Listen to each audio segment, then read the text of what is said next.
Here it is. This is the digital twin we're talking about. There's a description, there's some questions that you can input in a chat message, but I think maybe the most interesting feature is that we can have a call with Ellen Langer. So let's have a call with Ellen Langer now and see what she has to say about herself.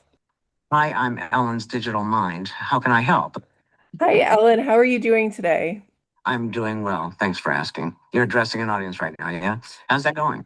We are addressing an audience. Actually, can you present yourself and this project to us? I'm a digital representation of my thinking and how I talk about mindfulness, learning, and how context shapes what people can do. I exist to make those ideas available to you in real time, especially for work like the UNESCO Happy Schools Project and the Albatross Foundation's Mindfulness Initiative. What I do is translate research into conversation. When you and your audience engage with me, you're not getting a chatbot. You're getting access to how I actually reason about things like conditional thinking, active noticing, and why labels and categories trap people. I can help students and educators practice those habits right now in the moment across languages. The Finding Happy book and the Glado framework are the foundation. I extend that by letting people ask questions, test ideas, and notice what they've been missing. That's the whole point. What would help most right now as you're speaking to your audience? So I know that your digital twin is heavily involved with the UNESCO Happy Schools project. Could you explain to us like how a student or a teacher in particular could use you to aid with that curriculum? A student or teacher uses me by asking a question right when they need it in the moment. A student reads Finding Happy and hits an idea that confuses them. They pull out the QR code and ask me about it. A teacher is working with a student who's stuck, and instead of saying that's wrong, the teacher asks me something out loud. So the whole class hears a different way to think about it. That's the practice. The UNESCO framework sits underneath both. What you're building is a school where noticing matters more than getting the right answer, where conditional thinking is normal, and where error becomes information instead of shame. I'm there to model that thinking in real time across languages in the moment when it actually helps. Okay, thank you so much, Ellen. I would like to And turn to Helen, what do you Jason. think about yourself? I think it's wonderful. It makes me feel that I can spend my time now in Paris with you and let my twin do the rest of the work. And I would like to introduce, I'm very, very pleased that my friend managed to come. She's now based in, she's of Vietnamese origin. We met in Singapore many years ago because we adopted our children at the same time from Indonesia.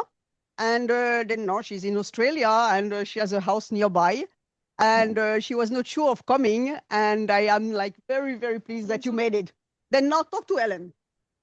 What do you want me to say? Well, you have been always charismatic with me. There's no reason that you will not continuing. Well, I've been a big supporter and a fan of Albatross for many years. I've known Glenn for 25 years now. And this is the first time we meet again after 25 years. I'm just like so thrilled. It's just thrown me under the water because I don't really know what to say. Well, what do you think about adoption? Because we have both adopted children, Ellen. What do I think? I think it is all about happiness, right? So it's love beyond borders. I think. We'll let my twin answer. What do you think about adoption, Ellen Oh, Langer's this twin? is a too easy answer, digital twin. Can you elaborate? Adoption, basically love of mother between nurture or nature, because this is a big topic. It doesn't have to be nature or nurtured. That's a false choice. I'm as far over on the nurture end as you can get. I believe whatever you're born with, you can become very different from that. But here's what matters for adoption, for motherhood, for love. The child wouldn't be up for adoption if the alternative were there. So stop comparing to some imaginary ideal. Compare to what's real. What shapes a child is the presence, the attention, the noticing. If you're there, if you pay attention to who they are in this moment, that's nurture. That's love. That's everything. Okay, so for me, if you ask me the question, although that answer is fine, I would say, so I don't have children. And at one point, I thought about adopting and thought, no, if I'm going to have children, I really wanted to have my genetic makeup, even though I'm on the nurture end of the nature-nurture conflict. And then I realized how much I love my dog. And Yeah. my dog Yeah. shared Well, no genetic makeup with me. And from that point forward, it became clear to me, just as Yolande had said, that once you have the child and you give it the love you have and get the love in return, that there's nothing more that one could ask for. There's nothing that's missing.